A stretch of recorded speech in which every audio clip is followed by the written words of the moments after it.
Polisi menetapkan 2 pengendara motor gede yang menabrak bocah kembar di Pangandaran sebagai tersangka.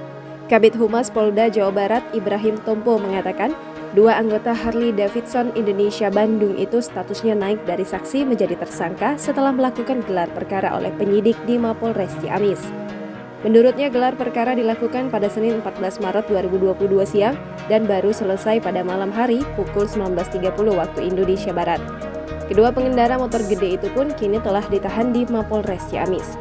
Ketua Harley Davidson Klub Indonesia Bandung, Glenarto, mengatakan pada prinsipnya ia bakal mengikuti semua prosedur yang ada sesuai dengan aturan perundang-undangan.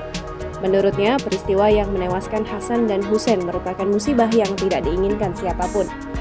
Sebelumnya, Kapolda Jawa Barat Irjen Pol Suntana memastikan proses hukum bagi pengendara motor gede yang menabrak 2 bocah kembar hingga meninggal dunia di Kabupaten Pangandaran akan tetap berlanjut.